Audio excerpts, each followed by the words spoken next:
the very day that you wreck it. Though it may take some time, oh, to get to know this old shipwright, then I will bid thee good fortune, and I will bid thee farewell.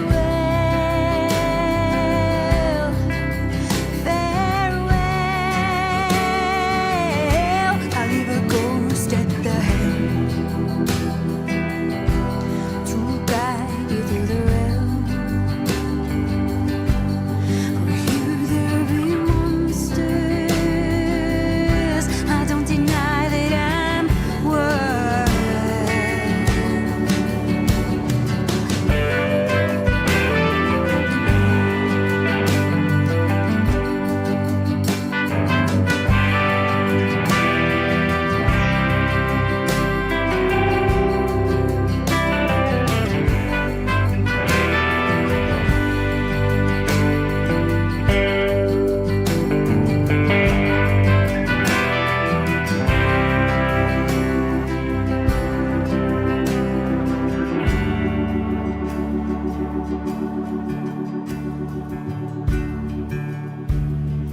All I ask is that you name it for its birth before you make it. I did build it not just to watch you go,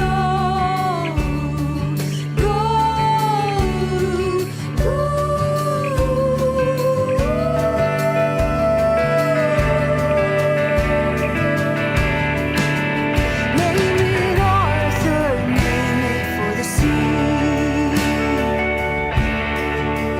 Name it Arthur, name it after me. Name her Arthur, name her for the sea. Name it Arthur, name her after me.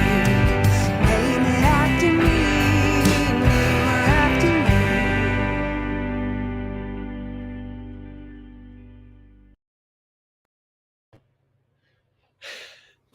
Hello, everybody.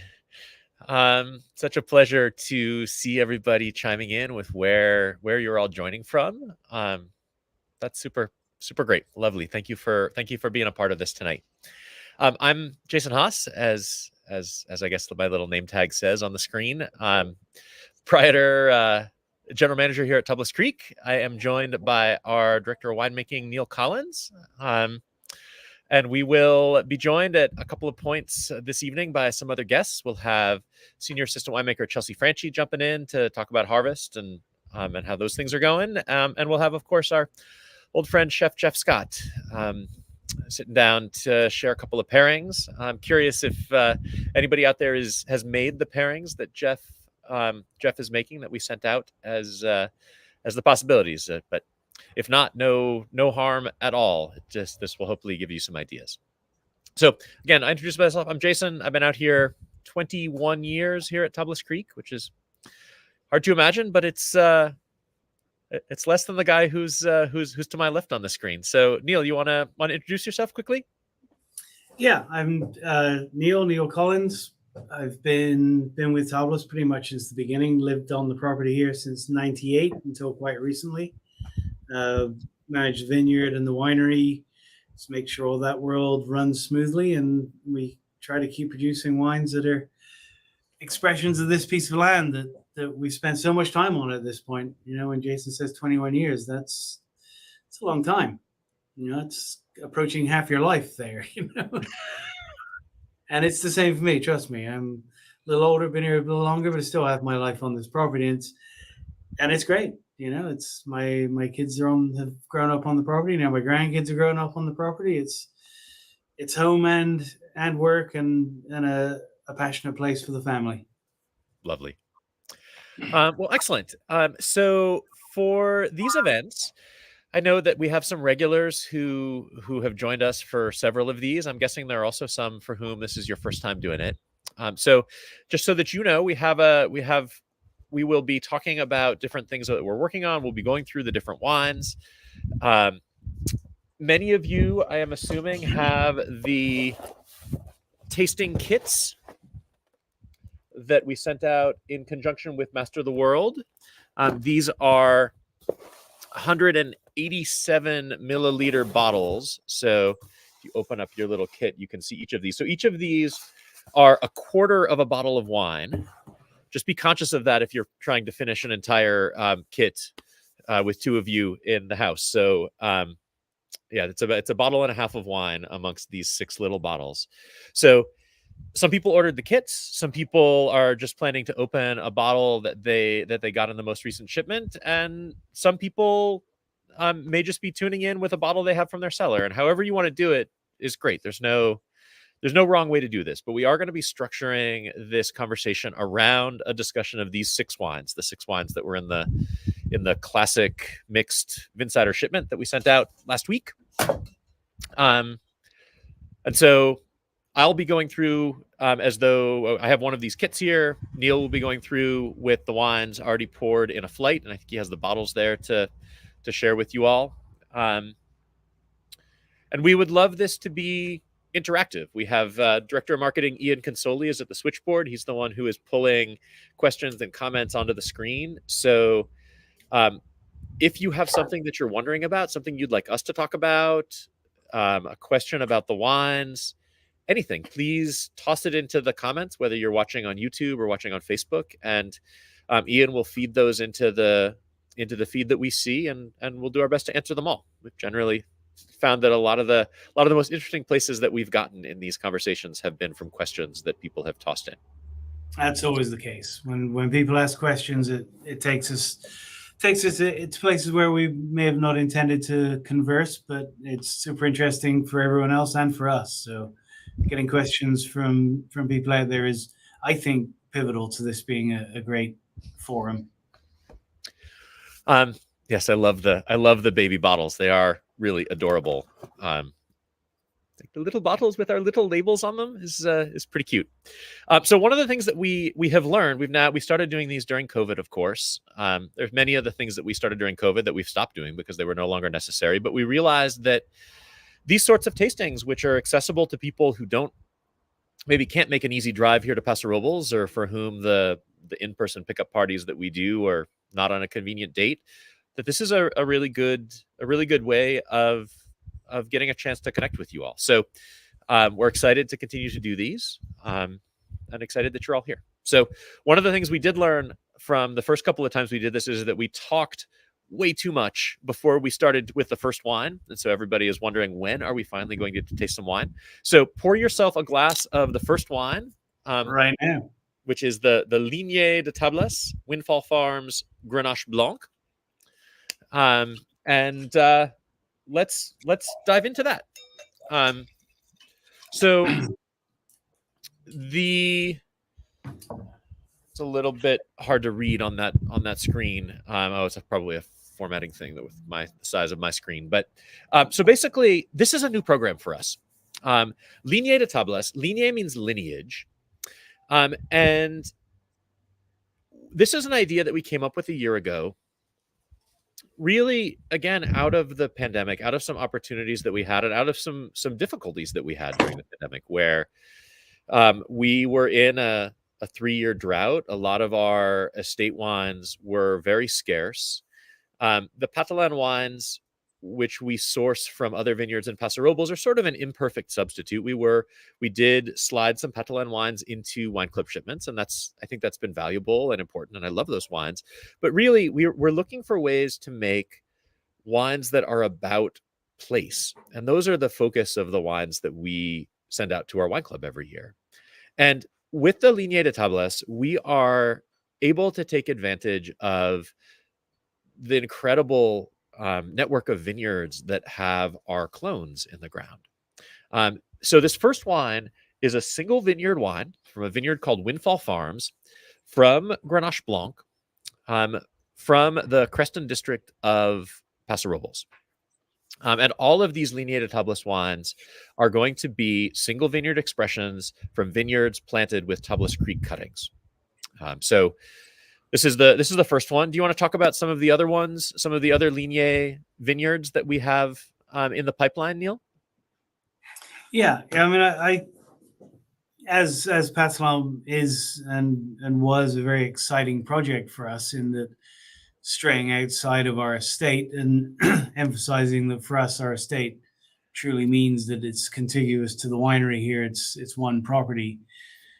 It was fun to go out and start making Rhone varietals that didn't really exist here before the influence of Tablas Creek from our neighboring vineyards.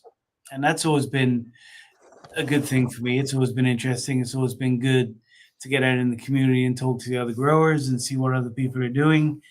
But then to bring those grapes back here to our cellar and make them every way in the same way that we make ours as much as possible, but to see what different expressions they show.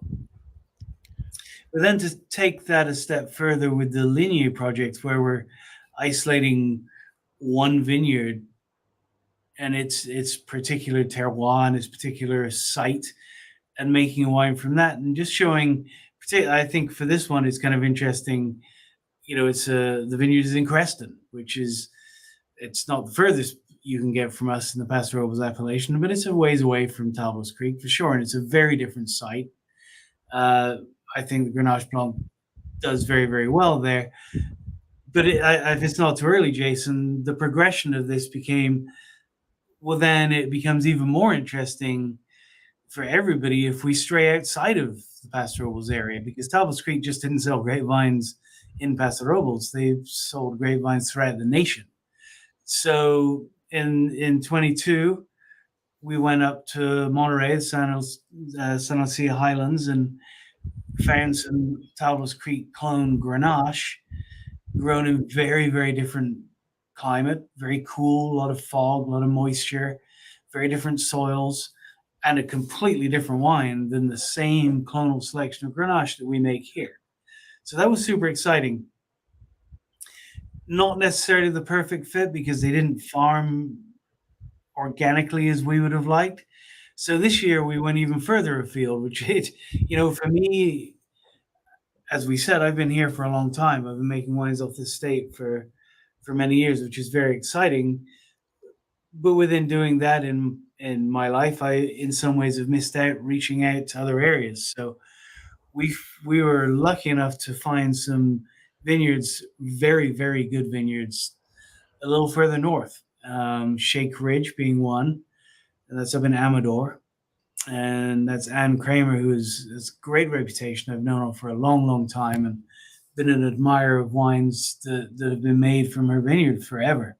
So to go up and meet her and then subsequently bring Syrah in from the Shake Ridge, Tablas Creek clones, and ferment them in our cellar and just smell the difference in those ferments and feel the difference of those grapes was great. And then Finodi, which is up in El Dorado, Grenache and Mourvèdre. Again, I mean, Charles Mansfield, who's the current guy in charge, his father, when Charles was at Cal Poly, was really, really interested in the Tablas Creek property and was buying from the nursery and planting these vineyards up there. The likes of Bill Easton from Terre Rouge and Steve Edmonds, one of the very, very first, and certainly an icon in my mind in our industry. He's released wines from there. So for us to be able to bring that stuff to the Tablas Creek cellar, clones that were brought into this country, propagated in our nursery, and then sent out into the world. And then what is that? I mean, I think Finodi planted, I think it was in 97 or something. So it's an old vineyard, really. And now to be able to make those wines and put them in bottle and share them with people is kind of beyond exciting. It's really cool. Yeah, so I love it. And it'll continue.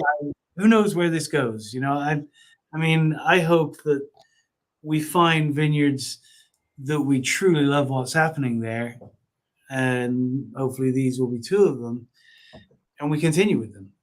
I mean, our goal is that they farm and philosophies are the same as ours, and we don't stop here, and we can keep looking and find interesting stuff all over the state. I think country may be a push, but state certainly. Yeah, I mean, I think that's one of the things that's the most fun, because I think for me, one of the things that's the most special about what we do at Tablas Creek is that we really are a winery that is trying to show off the terroir in the wines that we make. And we have a very specific terroir that we really love in this property here. And the Catalans, because it's a blend of multiple vineyards, it's a reflection of our region and it's a reflection of those grapes, but it's not a terroir-driven wine. But we can make wines exploring these other great terroirs that have the Tablas clones in the ground, and like that's going to be so cool. It really is. So this first wine is the first of those vineyards. It's from the Windfall Farm vineyard. It's about, what would you say, 15 miles east and a little bit south of here, something like that. Yeah.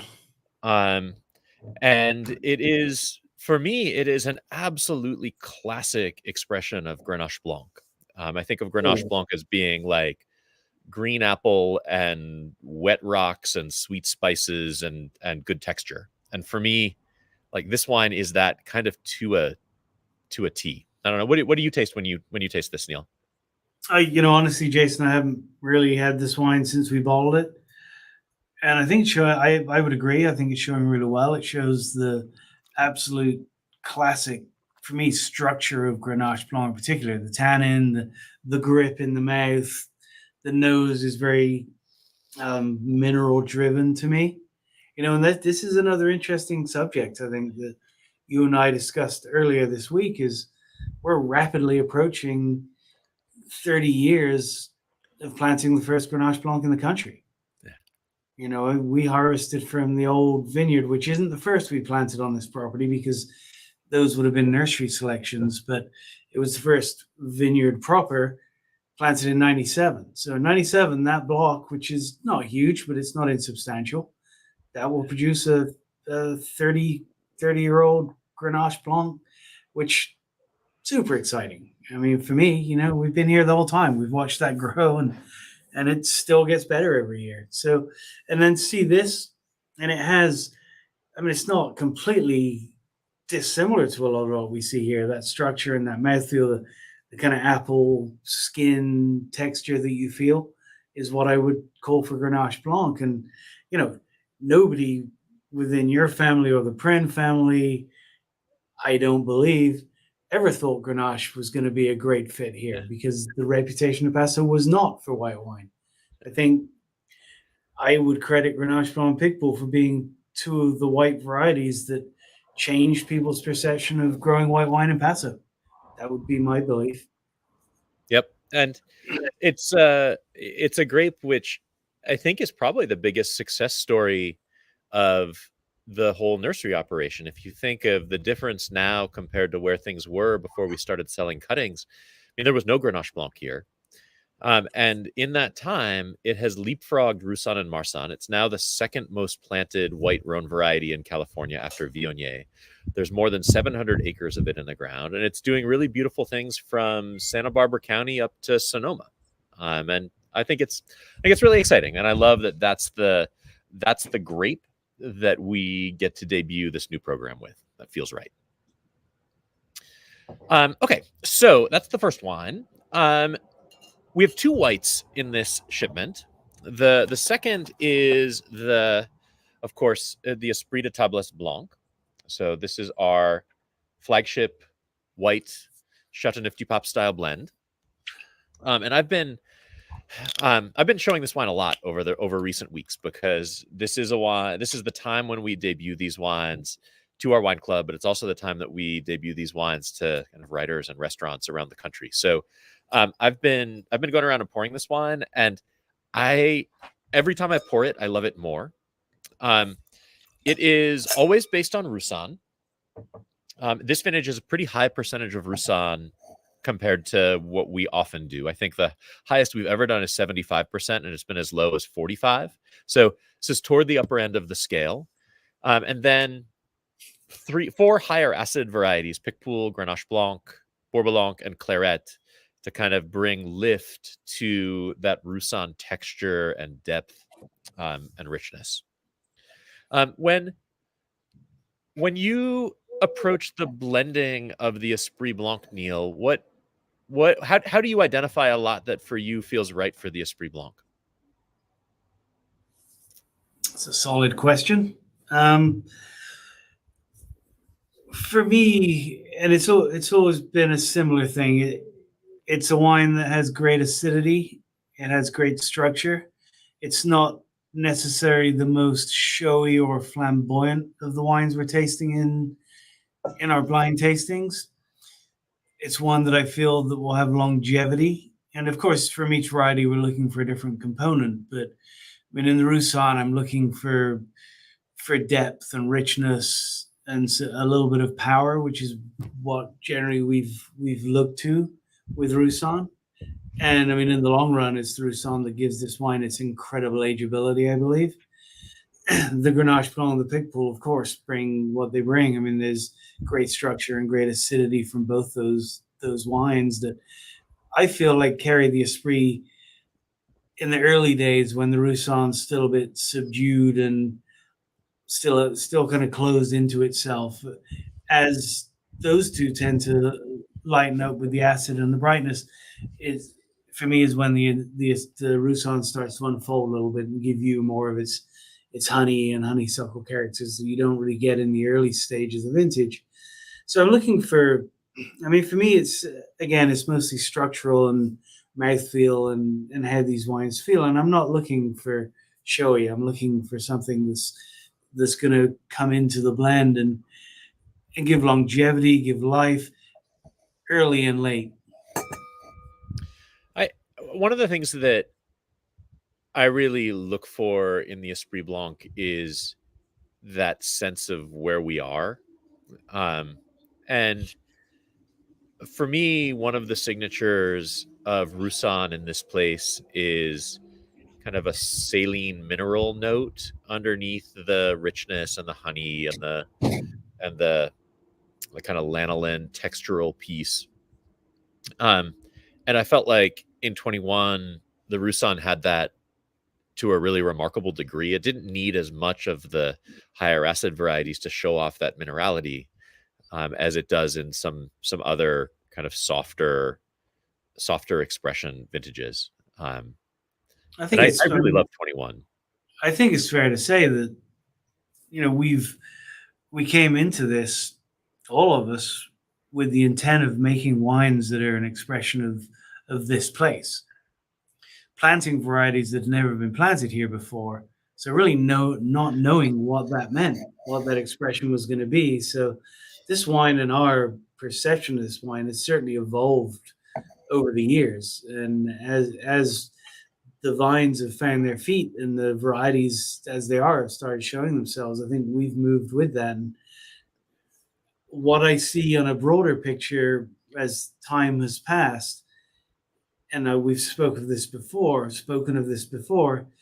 there's a thread of similarity that goes through the wines of Tablas Creek. I think that wasn't so in the early days because I think we were too young as producers and the vines were too young to show that. But now it's very clear to me that there's a thread of familiarity throughout the wines of Tablas that I think I certainly that's what I was hoping for. I think that's what you and the friends were hoping for too. But it's beyond just being an individual wine. It's just we have a family of wines that taste and feel like this place. Yep.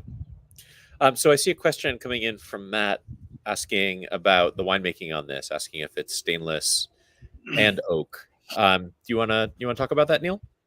Yeah, I mean, the winemaking in a nutshell is geared to protect that sense of place. So everything at Tablas Creek is native yeast. It always has been. Never inoculated anything in the cellar at all, even since the very first vintage in a brand new cellar. As far as vessels, a little bit of everything now. I mean, very little new wood. The Roussanne will see a little bit of new oak, but very, very little. And you'll see that more in the varietal than you will in the Esprit. Stainless steel is a great fit for the Grenache Blanc. Picpoul normally sees a large neutral pungent, so 130-gallon older French oak barrels. We've We've seen some concrete, but for the most part, it's neutral oak and stainless steel blended and then aged in large 1,200-gallon foudre, which is something that we started, I don't even know how long ago, probably a dozen years. And it's something that they weren't doing at Beaucastel with whites, but we felt would work.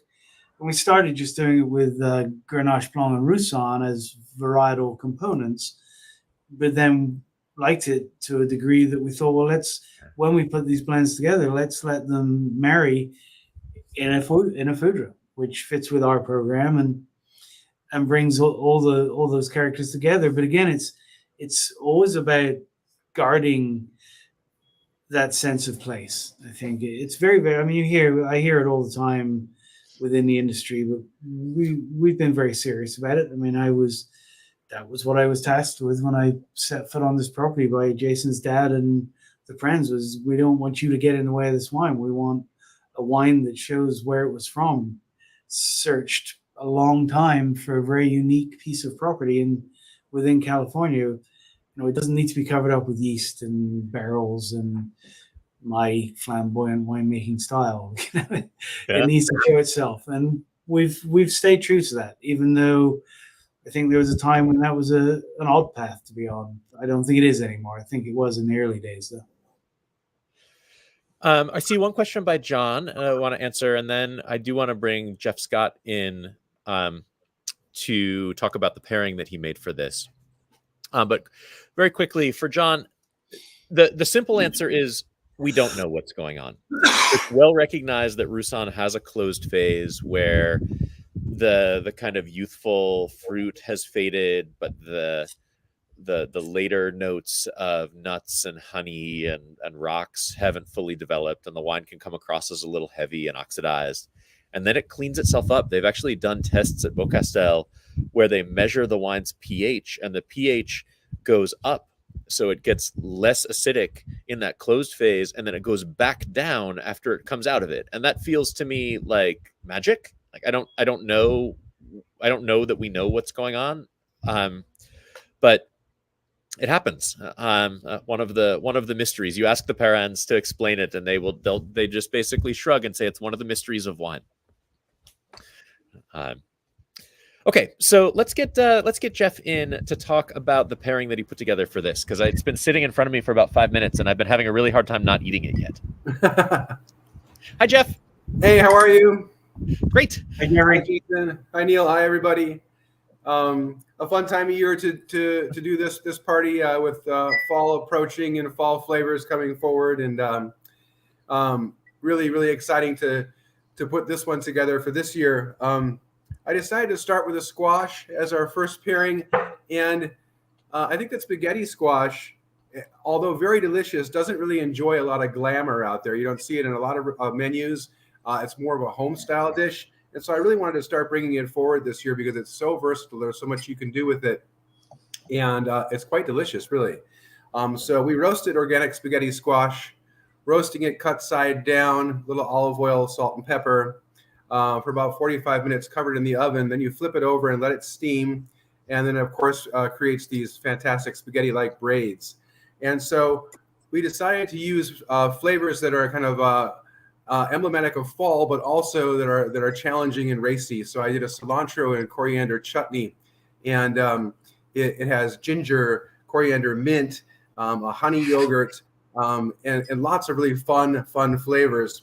So putting that over the spaghetti squash, and then in Paso Robles this year, tomatoes are quite late. We're going to see tomatoes through the second week of November, I believe, and so we're going to be using an heirloom tomato relish that's just diced up with a little bit of garlic and some basil and some great olive oil, putting that over the top. And then we use the French feta. It's a Valbrosa feta. It's a sheep's milk feta. And the difference between this feta and Greek feta is it's very mild. It has a creamy element to it. So you're having three different flavors kind of combining on the spaghetti squash, which is almost like a blank, but kind of a textural palette.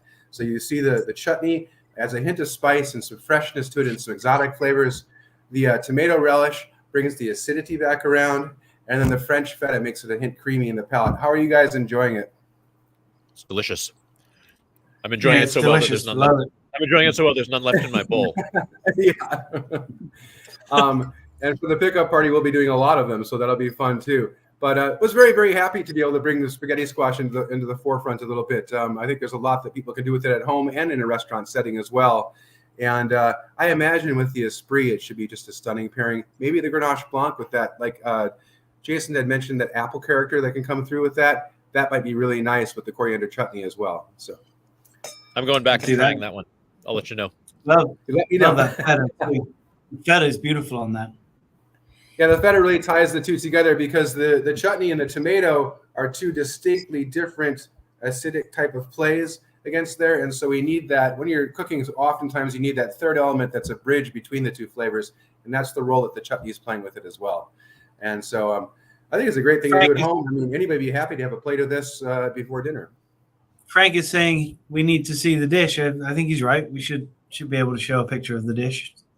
You know, you don't want to see mine now, Frank, but there you go. Ian's got it, yeah. Huh, cool. You could also eat it with chopsticks. Yeah, you could. You could, yeah. And I like the crunchiness of the squash too. Yeah, I think that and anybody that's doing this type of dish at home, it really is kind of a fail if you overcook the squash. Then it becomes a little bit mushy and it doesn't get that strand type of quality to it. And the trick to that is as soon as it comes out of the oven, as hot as it's going to be and difficult to touch, flip it over so that the steam rises and gets away from the shell of the butternut squash itself. And then it'll continue to have that texture that you want to have. There are probably tools for doing that, Jeffrey. I prefer to use my hands on that one, just because I have to make sure it's just right. Caroline commented that she opened a bottle of the Esprit Blanc and is doing it with a beurre blanc fish dinner. That sounds like an awfully good pairing as well. Fantastic. I mean, that's a classic, isn't it? I'm actually doing a dinner next week where we're doing a tribute to Jeremiah Tower. And I just poured over several of his old cookbooks. And one of the dishes that we're doing is an old Sol Vin Blanc recipe with a champagne beurre blanc. And that is, especially with the Esprit, I mean, those types of pairings don't get much better than great old classic recipes like that. I can't wait for that wine dinner last. I remember sitting on the patio. Sorry, go ahead, Neil. I'm really excited and looking forward to that dinner that you're going to do, the Jeremiah Tower dinner. I fondly remember sitting here on the patio at Tablas for, I think it was Jason's dad's 80th, probably, when we sat out here and Jeremiah Tower was here. That was an amazing night. Wrapping Bob in shawls and scarves, I believe. As I remember. Everybody was donned in shawls and scarves, which we'll have to do next week as well. And you know, great comment is he said the food was integral. It was well done. Yeah. He didn't say that was great or fantastic, but integral and well done from a person like that, I'll take any day. I think you should take that and be happy with it. Yeah. I was very happy with it. Yeah. Thank you. I hope you enjoyed the pairing. Very much. Okay, so Richard asked if there is a shift to more Picpoul and less Grenache Blanc in the Esprit. This is the first vintage where we actually had more Picpoul than Grenache Blanc in the final blend of the Esprit. I don't know that it particularly marks a shift as much as just a reaction to the fact that we felt like the tropicality of the Picpoul was maybe more valuable than the texture of the Grenache Blanc. But I don't know. It's been a couple of years since we blended this. Do you remember what we were thinking, Neil? No, I don't remember what we were thinking, Jason. But I mean, I think we're going, you know, not obviously, but every year is different because we taste what the vintage gives us. But as we see the other varieties making their way into this blend, we're going to see a shift in those others as well. I would imagine, you know, with the advent of Bourbon and Claret in this one, it's going to change the profile. You know, they bring different things. So where Picpoul and Grenache Blanc can fit in, that changes a little bit. I mean, everything we do when we blend is blind and see what best displays the vintage. There's certainly no. Yeah, I mean, I remember really remarking preconceived over how idea that let's put more Picpoul in Grenache Blanc. I mean, that's not how we enter this. We enter this with let's taste all the varietals separately and start putting blends together that they're best integrated in. Yep. And I remember because we do the tasting component by component before we even start the blending process. And I remember remarking on how expressive and just beautiful the pick pool was in 21. And that found its way into the blend that we ended up liking best. I'm pretty sure there's more Grenache Blanc than there is pick pool in the 22. Do you remember? I don't remember. Pretty sure. I mean, it usually has been over the years. I mean, I think it was 2004 when Picpoul replaced the Viognier. Yeah. Yep. Cool. Okay. Excellent. So we are, as you may have heard, if you have been reading our blog, we are still at the peak of the 2023 harvest. We had originally planned to do this whole live tasting with Neil and with Chelsea, but Chelsea is still buried under grapes. But we managed to pull her out to talk a little bit about the harvest. Literally, I think pulled her out of a tank to talk. So this is senior assistant winemaker Chelsea Franchi. Do you want to give us a quick update? Give everyone a quick update on how the 2023 harvest is going so far?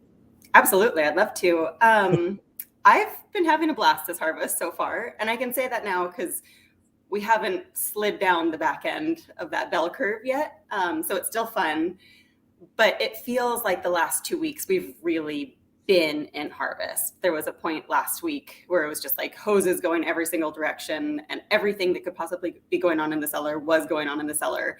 And this week has definitely felt full tilt boogie all week. So we're approximately 50% with our estate, just everything that we're anticipating bringing in. So that's a pretty rough estimate. And we're about 72% for our purchased fruit. So Patelon and Ligné, bringing us to about 62% for harvest as a total, which is, it's always nice to kind of crest that 50% marker. That's a lot in the last week, because like a week ago we were not at even the halfway point. No, it's been busy in here. I mean, we're dropping tanks and looking closely at what things can be barreled down, what tanks can be dropped and dug out and pressed off so that we can fill it up with the fruit. Chelsea, dropping tanks doesn't sound very good thing to the layman. Excuse me. What are you dropping tanks for? Digging tanks. It just sounds really cool. Yeah, so the things that we're seeing so far have been incredibly encouraging. I think leading up to this harvest, everybody was a little bit worried based on the weather that we experienced, mostly because it's just not weather patterns that we're accustomed to seeing in Paso Robles. I kept telling people, personally, I love this weather. Professionally, I'm a little bit nervous. But now, I mean, the numbers that we've looked at that have come into the cellar have been beautiful. Our estate stuff, and in particular, the newer estate plantings like Jewel Ridge. These are blocks that I couldn't ask for anything better than the numbers we're seeing. I think we're looking at that beautiful, even, long ripening. So we've got great acids, beautiful pHs. The sugars are being able to, be brought in right where we want them. Yeah, everything. I think everybody's very excited about this, and the color too. Jason, we were talking about that this afternoon. The color on the Saignes that I'm pulling for Dianthus they're beautiful. All of them are so rich and jewel toned and just exceptional, which is our kind of first glimpse into the quality of the vintage for the reds, because we're pulling these samples 24 hours after they've been brought in. So that's kind of that first snapshot. So it's been exciting. I remember seeing that my first hint of that was when I saw a sample that was pulled, and it was a sample of Syrah, and Syrah's a pretty dark grape anyway, but usually when you're sampling it, it's not quite ripe and you don't get as much color extraction as you normally would. And it's this sort of pale, this pinkish juice. And the sample that I saw looked like a red wine, and I was like, oh boy, we got something maybe here. Ian, I think there's some pictures that if you could share them. Can you share a picture maybe of the temperature graph of where we are up to this point? This is something that I included in a blog. It's basically a temperature graph for September. That red line is the average daily high. The blue line is what we've actually seen this year. We've averaged a high temperature of 7.5 degrees colder than normal for the month of September. You can see at the very tail end of that warm up, and that was the end of last week. So we had a nice 5 days over 90 over last week and the weekend, which will help get things back with a little more velocity. But it has been a cool year.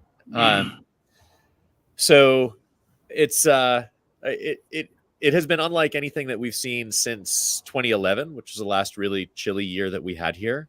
But things seem really good so far. Okay, perfect. Yeah, if you could cycle through some of the other pictures that you grabbed for harvest. So this is our harvest chalkboard. This looks like through the end of last week. Where do you think we are now, Chelsea? Would we be onto the second column? Yes, I think we are on the second column. It's been busy in the cellar. I haven't had a chance to catch the chalkboard up yet.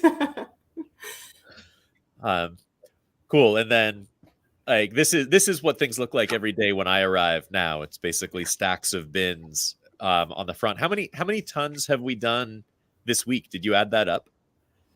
I did not add this week's tonnage up, no. But it's The a last lot. 3 days. The last 3 days have been a lot. It's been long, hard days for the last 3. Like I can remember in years past, long days like that. But I don't know that we've seen 3 like the last 3 have been. It's been really intense in a good way. It's good fun. Everyone's having a good time, but everyone's getting tired for sure. And When you're looking at that picture at 6 o'clock in the evening, it's a different picture. Yeah, I think it's definitely worth noting to the team that we have in the cellar this year. It always makes such a huge difference, not only in the day-to-day, but it makes a big difference having a great team in the overall picture of harvest and the vintage that we experience. Because if you've got a great cohesive team that works well together and has just great positive mental attitudes, everybody's happy to work together and stay a little bit later and just spend more time doing the things that need to be done. And we definitely have one of those teams this year. So I think the crew that we've got working with us in the cellar is definitely going to elevate this vintage even more so than it would have been on its own. There's a question from Brian. Ian, if you can pull that one up. I'll let Neil and Chelsea answer this one. If you had to choose last year's harvest or this year's harvest, what would your pick be? I keep joking, not joking, that I might have a little bit of PTSD from harvest last year. So definitely not last year. That harvest was. Yeah. Thanks, Ryan. You had to bring it up. Not it's early days. We're far from done yet. So from my perspective, last year was hard and intense, but there was not the same level of stress of what's going to happen, when's it going to rain, because we're pushing the boundaries now for ourselves, and the majority of our more veterans still hanging out there. That part of this harvest, I firmly believe that the wines that are out there as long as possible and just make it are the better wines. But it gets really nerve-wracking when you start getting into November, late October, and the weather is truly changing. It's certainly changing now, but there's still glimmers of warmth, and there's no sign of rain. Once we start seeing signs of rain, it's going to get scary. Couple questions also that I want to get to. One of them is Richard's question, which is absolutely germane to what you just said, asking why a long hang time can be a good thing, but also whether or not it's risky. And one of the things that I find myself telling people as I'm talking about this year's harvest is that basically the longer the hang time, the better. Hang time is a great thing until it rains, at which point it's a really bad thing. So what we've done essentially is traded a lot of our risks that you might have, like the things that we dealt with last year, picking in 105-degree heat, which isn't great for a lot of reasons. Those didn't happen this year, but we traded them for risks at the end of harvest that we probably won't be done until sometime, I don't know, first or second week in November. And that's a long time to hope that the rains hold off. So the risks are now at the back end of harvest that there will still be things out if it does rain. But in terms of what we get out of a vintage with long hang time, what do you see in the fruit that makes long hang time a good thing? Neil or Chelsea? It's sort of a toss up to either of you. I mean, I like the long hang time. I think we see more complexity in the fruit. I think we see more richness in the fruit. There's a greater maturity, and it's kind of a thing where it's partially because there's long hang time, but it's partially because it's versus a shorter hang time where there's intense heat and the grapes ripen really quickly and gets maturity perhaps too fast, right, as opposed to gently maturing. So you're dealing with a lot more dehydration rather than just natural maturity over time. So I think we'll see wines that are more intriguing and complex from the longer hang time would be my hope. And the rain, God, we want it to rain, just not yet.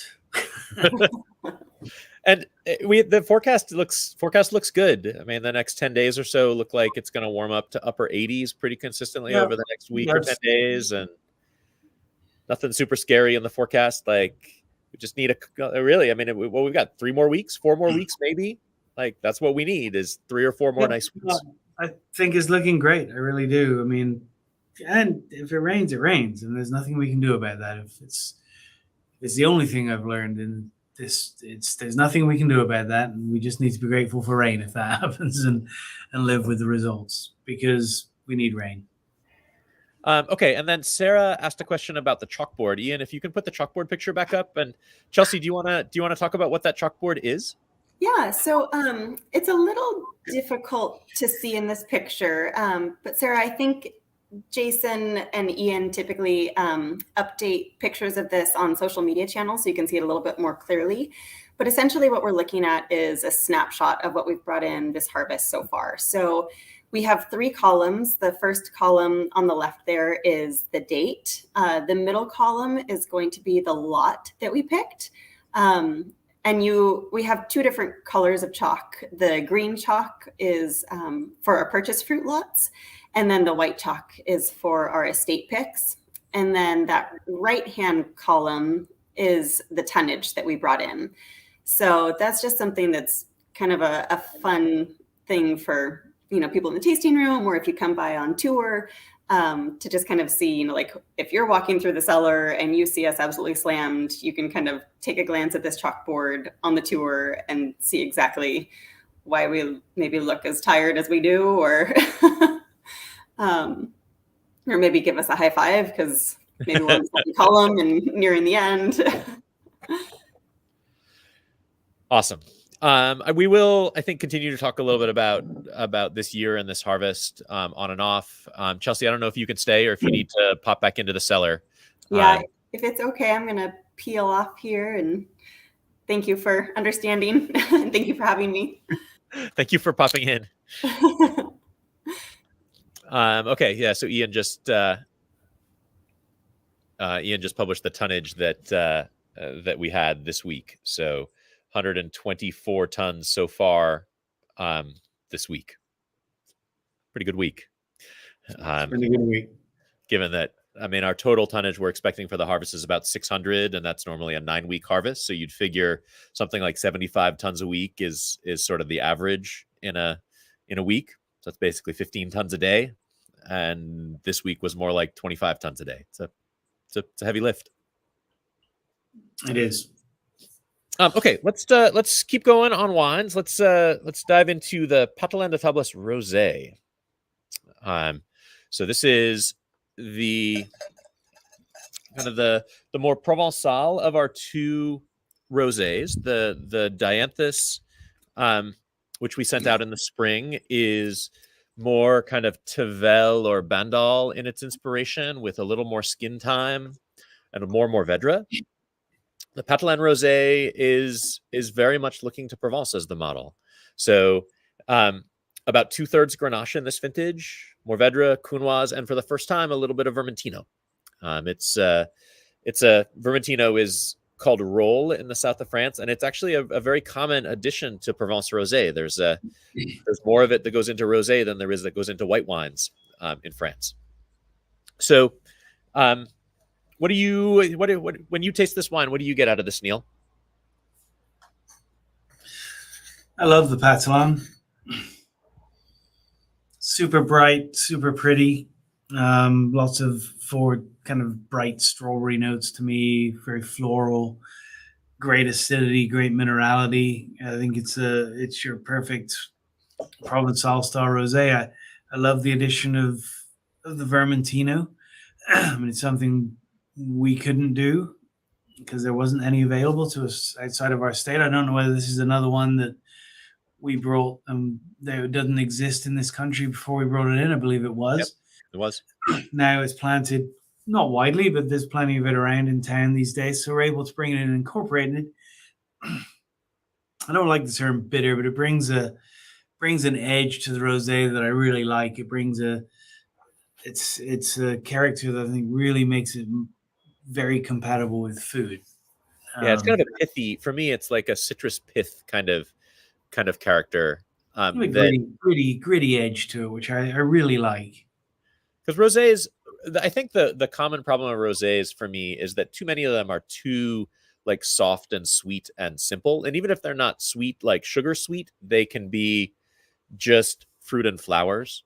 And I think for me to make a rosé interesting, particularly to make it interesting with food, it has to have bite. It has to have acid. It has to have mineral. It has to have a little bit of tannin. Something that keeps it from being just like a marshmallow. Do you have favorite pairings for the rosé, Neil? I know we're only doing really a white pairing and a red pairing on this, but do you have any favorite rosé pairings, or particularly Patelin rosé pairings? You know, we had Marcy does the harvest lunches for us during the season in the cellar, and we had a really, really nice salad niçoise, and this wine went beautifully with that. You know, it fits with those flavors very well. It's so many things that it can go with.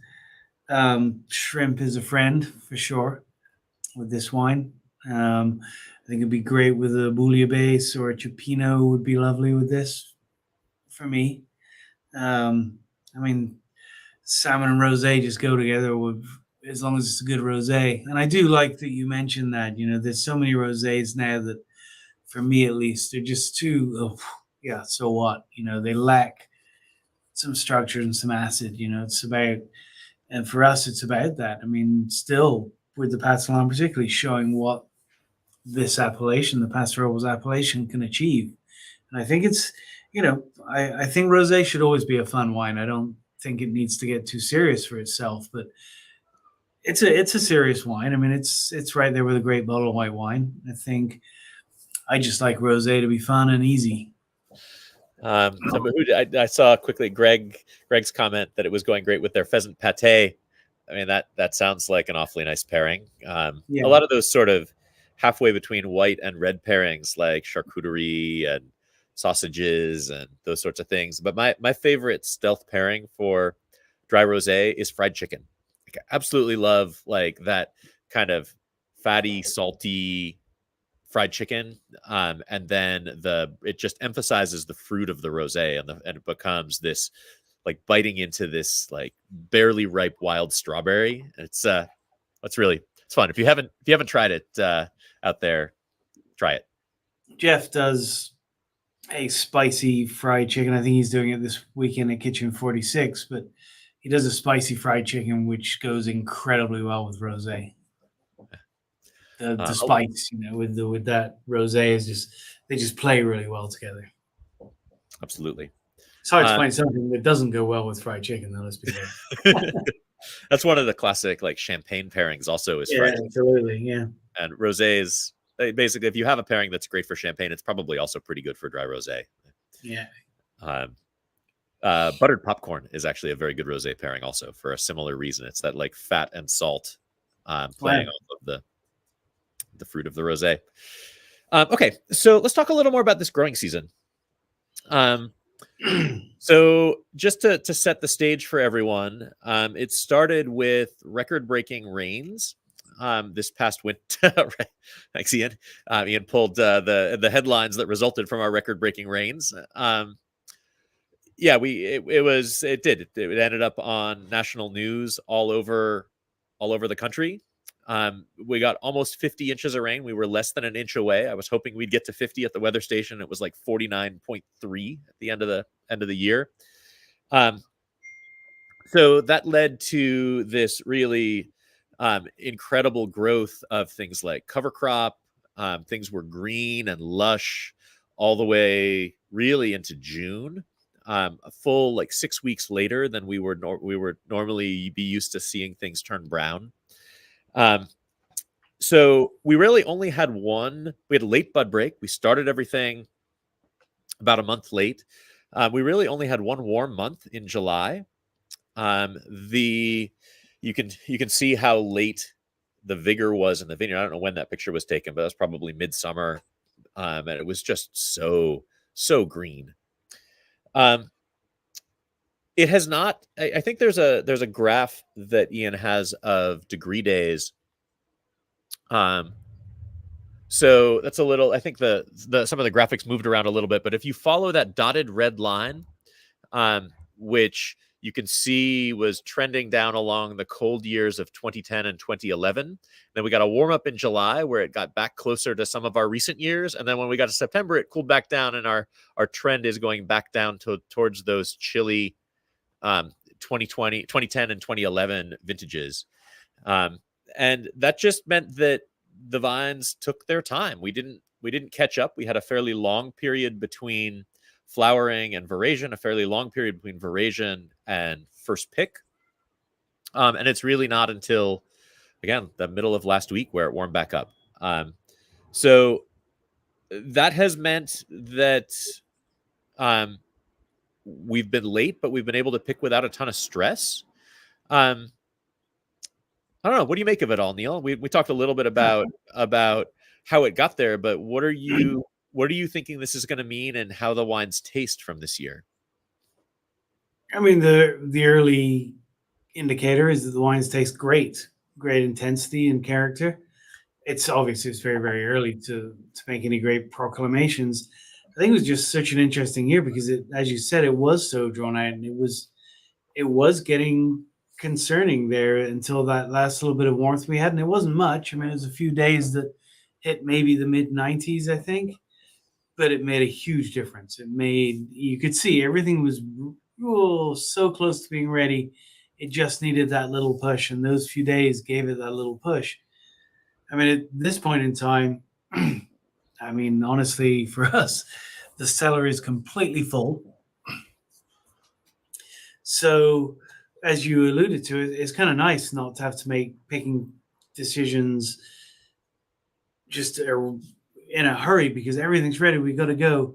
At this point, things are kind of ready, and if it was going to rain tomorrow, we could pick them. But we've got time. The weather's nice, and the sun's out. It's just not super hot, so we can be very selective and take our time with what we're picking and not rush. You know, that I have no doubt that is going to end at some point when a cloud appears on the weather forecast. But for now, I think I saw next week it's going to be potentially into the 90s towards the end of the week. I think that's what will get us over the line.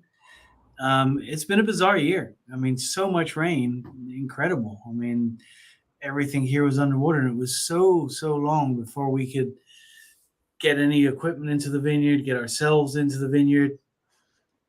It was great. And what happens this year is the question.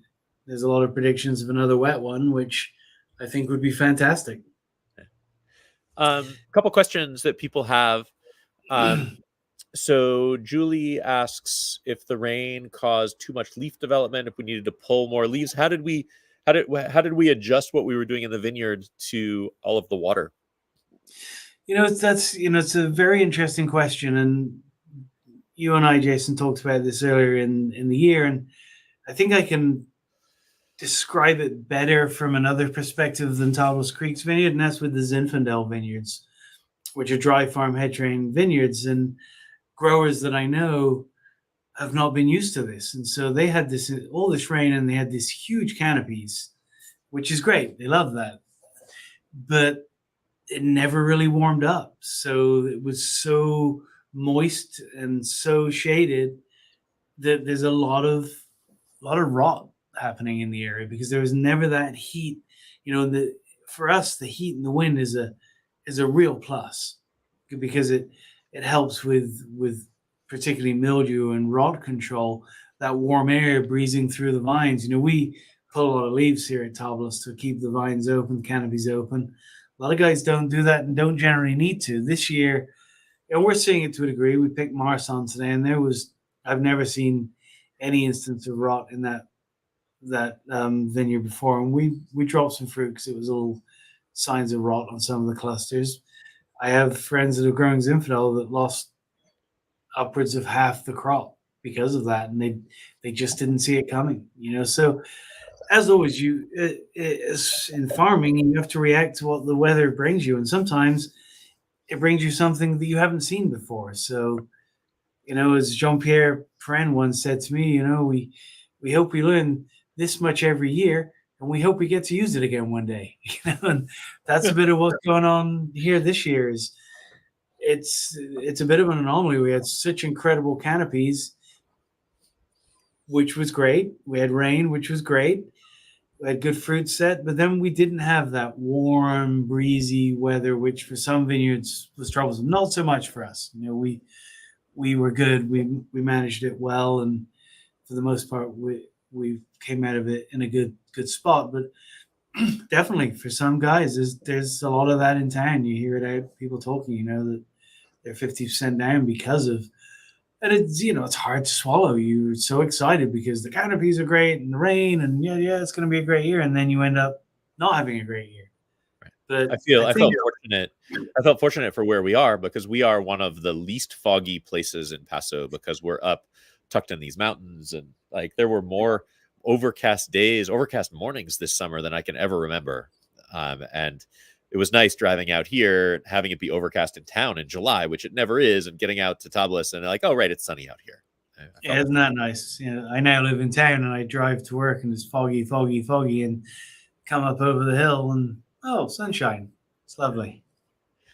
So I think as always in farming, when you get a weather events, often they bring good things and they come with challenges too. Sarah asked a question that we can address quickly, thankfully, asking if we had any frost issues this winter. Thankfully, we had we had lots of frost last winter. We had 70 frost nights last winter, which is the most that we've ever had in the 25 years that we've had a weather station here. But we had no frost after bud break. So we had no frost issues this spring, thankfully. It is the only time that I remember 0 issues. Yeah, no, absolutely lovely. And Brian's comment, yes, the difference between 2022 and 2023, yeah, seriously, such a difference. If you look at that that growing degree days graph, it really is. The 2022 is the blue dotted line at the very top. It's the hottest year we've ever had, and 2023 is one of the coldest years we've ever had. It really, night and day difference. It's something like 20% less heat accumulation this year than last year to date, which is crazy. Okay, let's dive into the reds. So I'm going to pull out the second half of my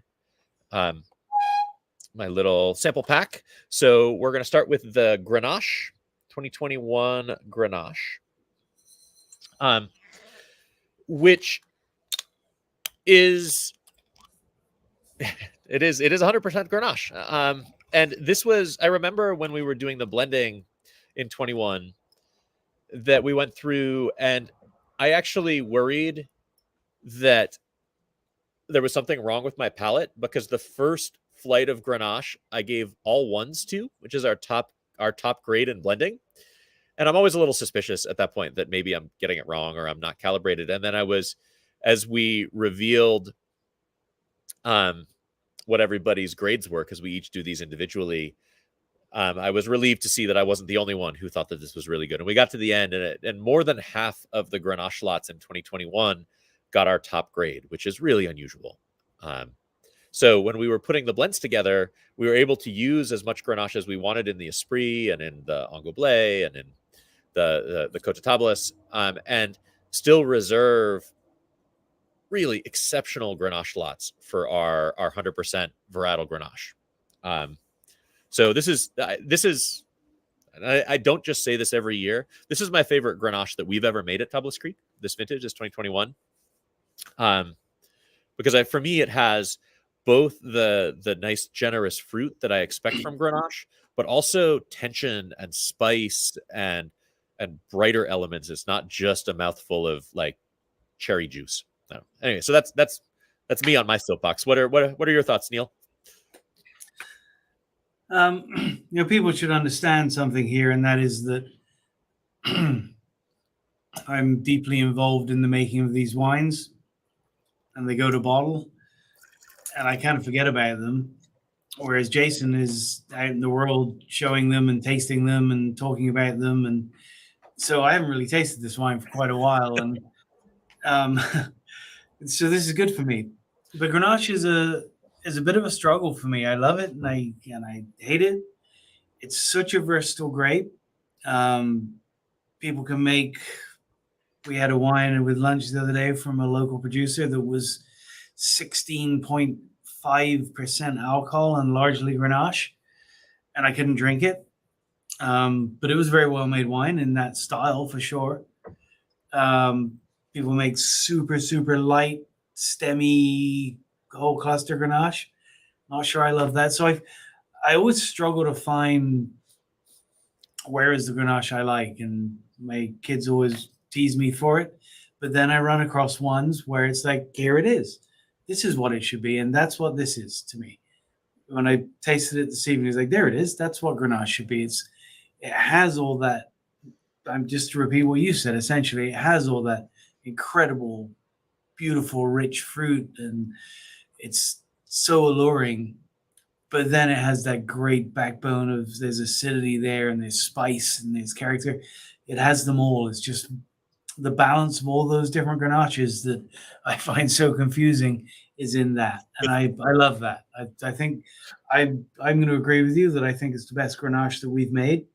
And I don't say that hardly ever, but I think it's beautiful. I really do. I'm super excited to taste it. I was very, very happy to taste that this evening. Couple comments. So you can put up Matt's comment just because it feels like a pat on the back. It's not really a question, but thank you, Matt. I feel like, I don't know. I feel like Grenache is a grape that it has such a strong personality that it's easy to have it be too much, and it's easy to overreact to it being so fruity and so exuberant that I feel like Neil was talking about some of the sort of like thin, stemmy Grenaches, like people trying to overcompensate for Grenache's natural juiciness. Like for us, we really are trying to sort of make it right down the middle and then not muck with it too much in the cellar. It's not something we ever put in new oak. It's something that we don't generally choose the ripest, most powerful Grenache lots to go into the varietal bottling. Those really intense Grenache lots, they tend to need some sort of leavening from either Mourvedre or Syrah or Counoise. So those go into the blends. For us, it's more of a choice of the Grenache lots that are complete and balanced to go into their own bottling that I think is the key to this. Thanks, Richard. Yeah. Okay. I So continue to enjoy it. So I want to talk a little bit about the last couple of vintages, because we've talked about 2023, we talked about 2022, we've tasted a couple of 2022s, and I do want to talk a little about 2021, because this wine and the rest of the wines that we're trying are 2021. So that's sort of what's in the crosshairs of this tasting. And for me, 2021 was a vintage that had everything except for quantity. It was a year where it was a dry year. We got exactly one rainstorm that winter. That was the year where we got 15 inches of rain, and 12 and a half of those inches came in 2 days in late January, which is not the way that you generally want your rain to come. You'd like it spread out so that it can soak in. So the vines, everything sprouted. We didn't have any frost, but I felt like the vines were showing a certain amount of just the leftover stress of this winter where they got no rain at all, and then they got a huge amount of rain, and then it was really cold, and then all of a sudden it warmed up. So clusters were small, berries were small. We had a warm first half of the year, and I was worried that we were going to challenge years like 14 and 17 and have a really early harvest. And then it cooled down in the beginning of August, and we had this beautiful pattern. It's actually not very different than what we've had this year, where it's basically, it would be in the 70s and it would warm up over the course of a week, gradually to the low 90s, and then it would break and be down in the 70s again and warm up to the low 90s and then break, and this sort of wave pattern that continued all the way through harvest.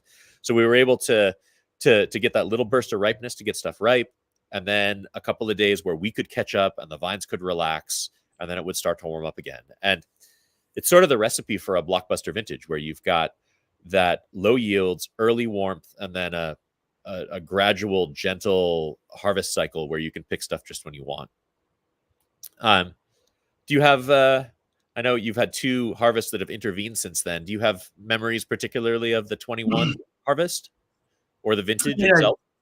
I mean, the growing season, I think you characterize well. I remember it being it's kind of disappointing because of the quantity, probably is what I would say. But I mean, as referenced by these wines, I mean, or this wine, it's such an intensity here. So we didn't get volume, but we got intensity, but not overbuilt. It's not like when someone like say Blockbuster, I'm afraid it leads people to think, whoa, it's huge and it's powerful. It's 100-pointer. Not Blockbuster in that way, just in its intent. It's kind of a restrained intensity, if you will, which is what I love. And I think we got a lot of that in 21. Do I remember day-to-day 21? No, not really. But I remember it being a fairly uneventful harvest time. And as you say, unlike 22, where we got over 105 degrees for 10 days in a row, there was none of that. I wasn't scared of rain. I wasn't scared of too much heat. I was worried that there wasn't enough fruit. That would have been my main concern. But I think, and again, I haven't really delved back into those wines too much. Tonight will be the first time I taste some of these for a long time. I think we're going to find really nice wines that we would hope that we would make off this property. Yeah, and it was the kind of vintage that tends to emphasize every grape's best characteristics, because there's some vintages where certain varieties do well and other varieties do less well. And I think like 22 was a vintage where like the Syrah was amazing, the Mourvedre was really good, the Grenache was pretty good. It was a little more uneven. And I remember in 21, as we were doing the blending, each variety that came through, we were like, well, there's no way this one's going to be as good as the last one. And it was. It was one of those years where all of the pieces were really good. So there's a question from Richard that I'd love Ian to pull in, asking if there was ever a thought to make Grenache the lead grape in Esprit. The thing is, it was, I think, the best Grenache vintage we've ever seen, but it was certainly a top 3 Mourvedre vintage we've ever seen also. So it wasn't like the Grenache was head and shoulders better than the other varieties. The varieties really across the board were super strong in 21. I'm sure, I don't remember, but I'm sure the Grenache was ahead of Syrah in percentages in this year. Would I be right in that? In the Esprit? Yeah. Yeah, it was. We'll get there, but it's. I don't have. I got. You of course gave me the little bottles with the very small print. Yeah, I think it's 28% Grenache, 22% Syrah. Yeah. And that's where it goes for me in the Esprit. When it's a great Grenache vintage, Grenache is not going to supplant Mourvèdre in the Esprit unless we have an absolutely devastatingly bad Mourvèdre year. And even then, I think we just wouldn't make an Esprit. I mean, Grenache's home for that is in the coat, but it's the Syrah and the Grenache that play off in the Esprit to me. That when it's a great Grenache year, it's going to lead the Syrah. When it's not the best Grenache year, Syrah will jump in and fill that gap. Yeah. Okay. One more question from Stacy about the Grenache. So I'm really grateful on behalf of producers of Grenache. I am really grateful for Pinot Noir, which has sort of shown people that a wine does not need to be We're dark. all grateful for Pinot Noir. A wine does not need to be dark and like inky to have intensity of flavor. And Grenache is a great example of that. It's not dark. If you look at the berries, they're kind of purple and fairly large. They're pretty fleshy. The skins aren't super thick, but it just has a ton of flavor, and it always does. And young Grenaches also do have a pretty good amount of tannin, but we have found that Grenache tannins tend to soften faster than, say, Mourvèdre tannins, and much faster than Syrah tannins. They each have their own evolutionary cycle, and so a young Grenache might taste quite tannic at 2 years old, and then be quite silky at 5 years old, whereas a Syrah between ages 2 and age 5 might not change all that much. So it's just one of the mysteries of this great grape. One of my favorite quotes, which you've heard me quote 1,000 times, is our friend Stefan Aseo when he first planted here. His first vintages of Grenache, it was so tannic and just hard. He went to a friend of his in France who is multi-generational Grenache growing family and asked him, what am I going to do? And the guy's response was, don't worry, the vineyard will be great for your grandchildren. I do remember that the Jean-Pierre Perrin, after a few years here, was frustrated enough with Grenache, thinking that we should just plant more Syrah and abandon Grenache entirely. And Francois talked us down from that. After I had to defend that old Grenache so many times from Jean-Pierre. He was like, no, you can't have it. Okay, let's dive into the first of the red blends. So we've got two of them. We'll do the Esprit, save the Esprit for last. So let's dive into the Angoublé right now. So this is a wine that we make entirely from our head train dry farmed vineyard blocks, which are now multiplying. We've got probably, I don't know, 50 acres of those now in production with Jewel Ridge. Yeah. It is a chance to let Grenache play the lead. We've gone back and forth over the years as to how we like this best, and we've decided in the last few years that we really feel like the elegance that we get from the head train blocks is a nice counterpoint to the exuberance we get from Grenache. And so having Grenache play the lead both allows this wine to have a little more defined personality, a little more different than things like the Esprit and the Panoply that are based on Mourvèdre, but still have that kind of essential Southern Rhone, sunny generosity to it. And then into that Grenache, we blend Mourvèdre, Syrah, Cunoise, and always a little bit of Tannat, which is a kind of a legacy back from the early days of making this wine when we had no head-trained Syrah yet in production. And so used Tannat as kind of the savory foil to the lushness of Grenache and Mourvèdre. So, Ian, do you have pictures of some of our head-trained dry farm? No, yes, you do. Okay, so this is Scruffy Hill, which was sort of our test case for can we plant wide-spaced, dry-farmed hillside blocks here in Paso Robles.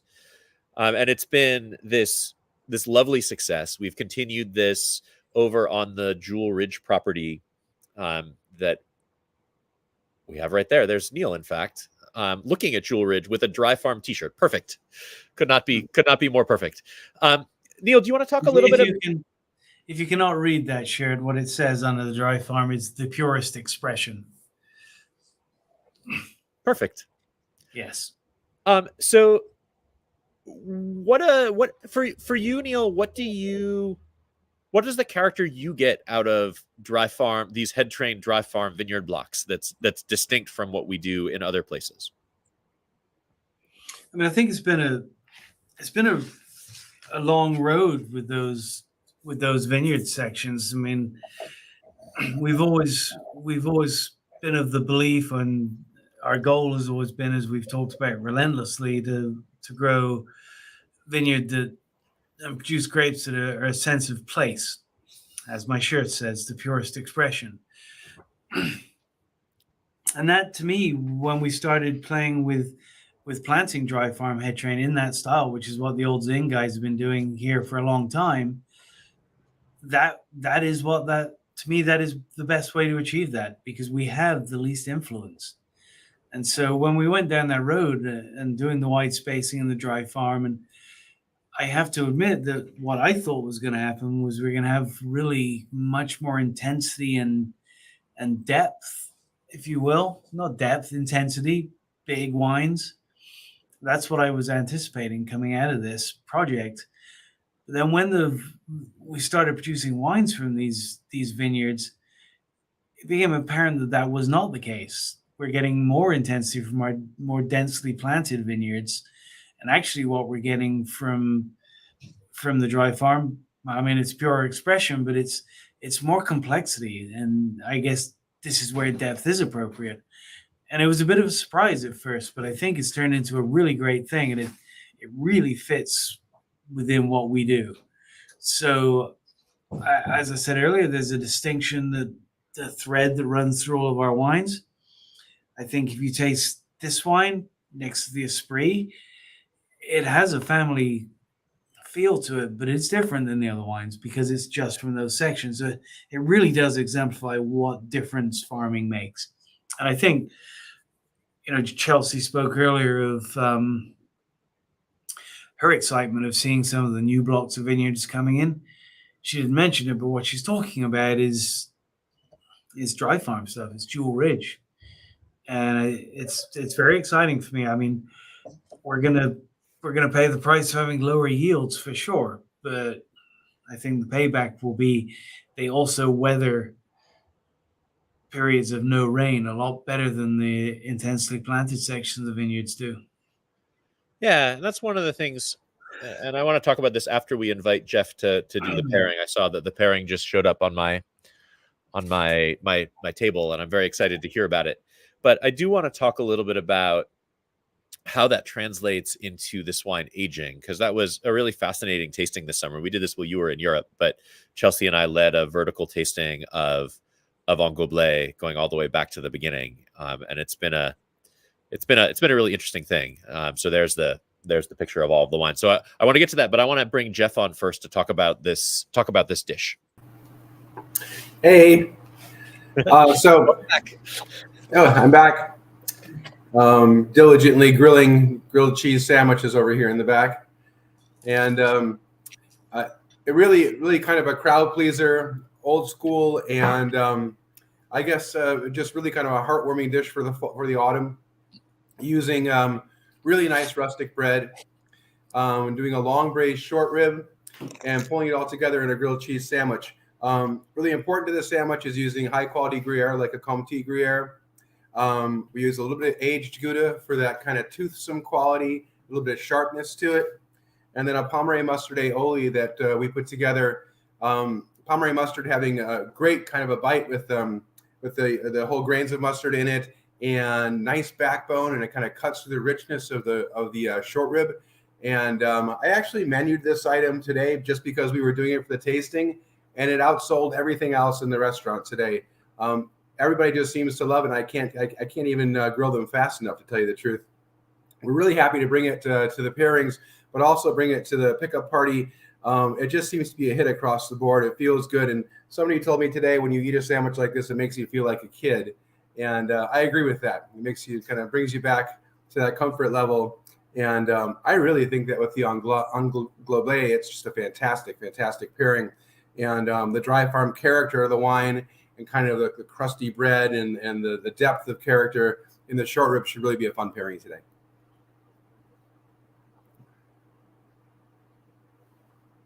Are you doing that fried chicken sandwich this weekend? I was talking about it earlier on the forum here.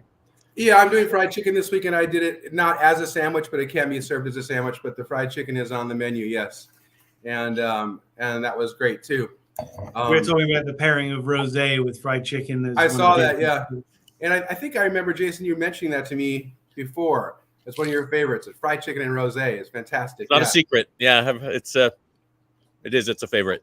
It is a favorite, and isn't it the truth that really when we get down to pairings, it's involved in fat and acid. So like you talked about, that crisp with that kind of fatty layer of the fried chicken, and then the acidity of the rosé kind of washing it out and getting you ready to take another bite, And that's what a great pairing is. I really feel the best pairings are, yes, that are flavor explosions, and it's interesting how the wine changes, but really more importantly, how the wine sets you up to take another bite of the food. And I think that's where that age-old characteristic of great food and wine pairings comes from. Do you guys enjoy the rustic grilled cheese? Yes, it's so good. Very much. It's like comfort food, but like just fancy enough that it makes you feel like it's a special occasion. Yeah, really great for October, and really great to be able to show across. You can't go wrong with a red wine pairing with the sandwich. Some will be better than others, but anything is going to be enjoyable with short rib and cheese and butter. On the recipe, I wanted to point out that we really like using a high quality butter with it. The Irish butter especially seems to go well in that it toasts the bread to this beautiful golden brown and gets that crispness around it. As you can see, nothing worse than the grilled cheese where it's just kind of falling apart a little bit. You like to have that crispy sensation to it. That's a bread that's baked here in Atascadero by Donnie at Hush Harbor Bakery, and he does a fantastic job. Although, as all bakers, may be a little bit grumpy from time to time, but I don't blame him. If you're up at 2 o'clock in the morning baking, you can't always be in a good mood. You're gonna be grumpy. Yeah. So those are our two pairings today. I'm excited about showing them to all the wine club members coming to the pickup party next weekend as well. That'll be Do great. do you want to take a moment to talk about Kitchen 46 as you're here? I'd love to. Yes. So Kitchen 46 in conjunction with Loma Drone Winery, obviously Neil's family's winery, and we've been open for 1.5 years now, just about, maybe a little bit longer, and offering fantastic farm to table style foods, a constantly changing menu, serving lunch Friday, Saturday, Sunday, 11 to 3, sometimes 11 to 4 if I'm in the mood to stick around, and doing a lot of dinners as well. Summer Supper series, which was very successful. On Friday nights, you make reservations, and we have a prefix menu. Looking at doing some curry nights outcoming, and I've just had a wild hair to start maybe a supper club, something where you're kind of a member of it, and do the old school style of foods, and the relish tray, and the choice of super salad, and maybe some prime rib or maybe some fish and beurre blanc, to tell you the truth. You're gonna have to wear a jacket and a tie, Jeffrey. Yeah, I'll have to get a tie, yeah. But the sky's the limit there. We'd love to have you come visit, because we're always doing creative foods, always doing creative wine pairings. And now we're also actually offering a 5-course tasting with a particular bite paired with each one of the wines to be able to accentuate the wines as well. So it is, for me, a life of food and wine pairing. It's what I've always wanted to do, and I couldn't be happier doing it here in Paso. And of course, being involved in Tablas Creek as many years as I have has really been fantastic for me. So how many years has it been, Jeff? My first encounter up here in Paso with Neil was 2004. And I do believe then in 2005, we did the biggest cheese and wine pairing ever in the history of cheese and wine pairings, where I think we did 26 cheeses and almost as many wines. When I first got here and met Neil, we were working on a book on cheese and wine pairing, which is forever unfinished, of course. And I had probably 20 or so cheeses with me, and I really wanted to get to a winery where there were different varietals and new varietals. And that was what was so interesting about Tablas Creek, is so many varietals at that time that I had never even heard of were being produced here. And so we got here and we did a 6-hour tasting, and as I said, the varietals never stopped. I mean, things were coming out of the cellar. Neil was like, "Have you ever had carbonic Cinsault?" And I'm like, "What did you say?" And from there grew a lot of things. So it's been an incredible journey to be here, and always an absolute pleasure. Awesome. If people want to learn more about what you do, what's your website? ChefJeffreyscott.com. Awesome. Yeah. Okay. Thanks, Jeff. Looking forward to All seeing right. you next weekend. Appreciate you coming and spending part of your Friday evening with us. Absolutely. Thank See you, you, guys. Jeff. Take care. Till Sunday. Okay. Ian, can we roll through a few of those comments that came in about Angoublé? There were a few questions, I think, about aging it. Right. Okay. So aging. Right. So anybody who is interested in our own evaluation of how the Angoublés are doing, before that public tasting that we did this summer, we did a staff tasting where like 8 of us sat around a table and opened every vintage of Angoublé we've ever done. And I wrote that up on our blog. So if you go into the blog and go and just scroll back a couple of months, you'll see my notes, which are, I mean, they're my notes, but they're also notes really of the whole group that was tasting that, as to where we think each of those wines is in its evolution. It strikes me like as sort of the take home message is that you maybe don't need to wait as long on the Angoublé as you might want to wait on something like our varietal Syrah or the Tannat or the Le Complice or the Panoply, that in that kind of 10-year out range, it was really singing. But every vintage is a little different because the blend on that wine has changed more than really any of the others that we've made, because so much of it was dependent upon what the production was that we got off of Scruffy Hill for a lot of years. So there've been years where this has been 60% Grenache, and there's been years where it's been led by Mourvedre, more Tannat, less Tannat, which means that each of those wines is a little bit its own thing. No. Okay, there's a question from Sarah asking when we anticipate the newer plantings being used in the wines. I mean, so Jewel Ridge, which was only planted, the first vines were planted, 4 years ago? So we got our first little crop last year. Mm-hmm. We picked at least one of those Mourvedre lots, made it into Panoply last year. So we'll use those new plantings in the wines as soon as they show themselves in the blind tastings to be worthy. I mean, that's the short answer. We don't have having seen the first substantial Mourvedre come out of there 2 days ago. It's not a huge crop, but we have a real fermenter full, and I'll be surprised if it doesn't make that level of wine. It's great looking fruit. And that's one of the advantages, I think, in the way that we do our blending trials, is that we don't know what it is that we're tasting when we're tasting it. So we don't know that this is from 3-year-old vines. We don't know that it's from the last pick that we thought was never going to get ripe. We don't know that it's from the lot that we thought was so incredible last year, because we don't want to know that. That's all that's going to do is bias us in making the right choices for this year. So, yeah. So anyway, so that's the answer on that. Stacy asked a question about what we do with the vegetation that grows between the rows when dry farming. This is a big question, and I don't think we have I don't think we're at the necessarily the ideal solution to this yet, but we have mostly to this point been grazing our sheep through those blocks, letting them turn that cover crop into manure and put it down back into the soil.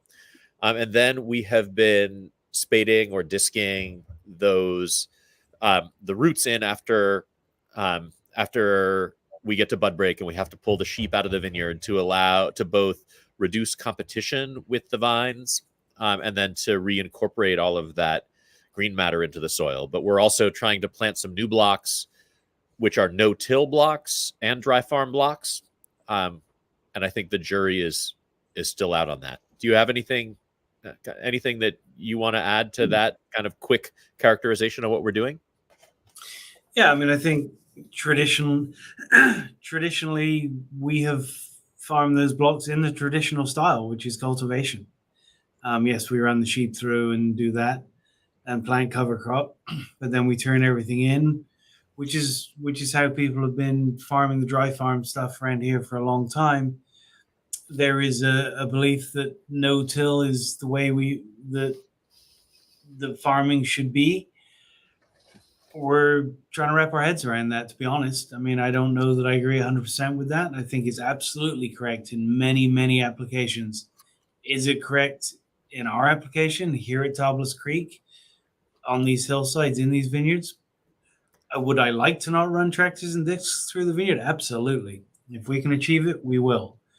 But we're not going to lose the vineyard in the process. So yeah, we farm it the way we have, and we're trying to ease our way towards a no-till situation if it proves to be appropriate for us.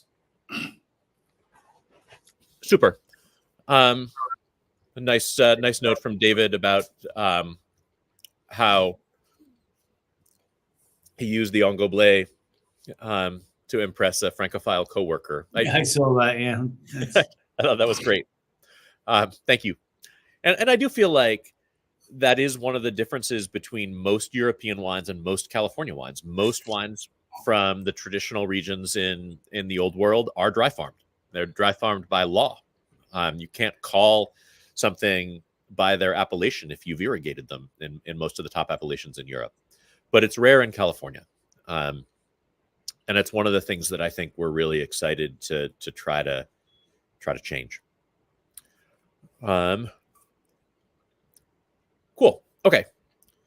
I also saw that Ian shared the vintage chart, which is always a great reference. And I do update that every couple of months. And after we do things like vertical tastings or horizontal tastings, and there's reason to update it. So, and I do take feedback. So if you open something and you're like, man, that was delicious, you have it in a closed phase, or you say it's not ready to drink yet, please let me know. I'm always happy to have an excuse to give a wine out of our cellar another look. Okay, let's dive into the Esprit. This is, of course, the Esprit de Tablas. This is the 2021 vintage. The Esprit is our flagship. Evidently, my eyes are no longer good enough to read that small print because I was wrong when I tried to read it before. So 35% Mourvedre, which is a relatively low amount of Mourvedre for this wine. But not because it was displaced by Grenache or Syrah particularly, but because everything was so good across the board that the varieties that are normally trace varieties like Vaccarez and Senso and Counoise together made up almost 20% of the blend. And that just squeezed some of the percentages of everything else down a little bit. But it's also one of the things that I think is really exciting about this wine is that it was a reflection of such a strong vintage across the board that we were able to use really like noticeable quantities of more grapes than we ever have. What are, when you taste this wine, Neil, are there, what would you say the signatures are of some of those, well, of each of the varieties, I guess? Let me taste it.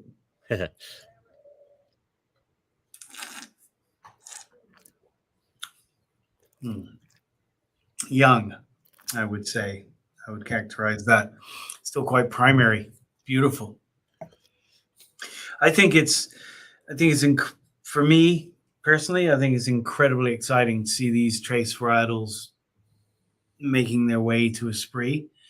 And again, I think it's really important that we emphasize that we don't put these in here because 7% Vaccarez looks cool on the label. They get in here through merit of our blind tasting, and then our blind tasting of blends, incorporating them in some of the blends and not in others. So everything that makes it into this wine is on merit of a blind tasting. And I think that's important to know because, you know, there's marketing value in saying 7% Vaccarez on a bottle because it's most. Is there really? I'm not so sure. Yeah, there is. There's a quirk factor there that no one else has it, Jason, or hadn't. Now it's making a push, it seems. Anyway, I think Vaccarez is incredible, and as I always say, it's been really, really cool and interesting and engaging for me to be planting these varieties here that have never been planted here before. So you have absolutely no clue what you're going to get. And with things like Vaccarès and Terry Noir and Muscardin and even Picardin and some of the whites, even our French partners don't really know what it gives them. So, and you look at the soil in that picture, this is on white rock. So we didn't know what was going to come. So it could have been good, could have been bad. We thought Terry Noir, by nature its name, was going to be pretty dark. It was not. It was anything but noir. It was poorly named. Vaccarès, we had literally, at least me, maybe Jason had more insight. I had absolutely no idea what was coming at us. And I think it's been really interesting, and it's been a really cool grape. It's got a great juiciness to it. It's very lean. It's very dark. It's quite austere. I think it, by itself, I think is very interesting. In a blend, I think is really compelling. I think it's a great component. I mean, it's a great foil, certainly for a flamboyant Grenache. It brings that down a notch. I mean, Sanso's not a new grape to most people, I'm sure, but I think Vaccarès is really a great component. And I think seeing these trace things come into the Esprit just makes that more of a complex wine, and it makes more of an expression of a wine that we came here to make. I mean, I hate it when people describe it as a GSM.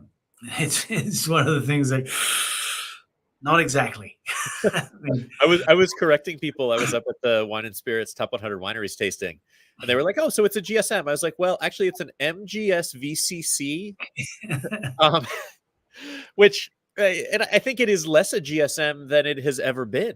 Absolutely. And that's because we have these new varieties that we're really excited about.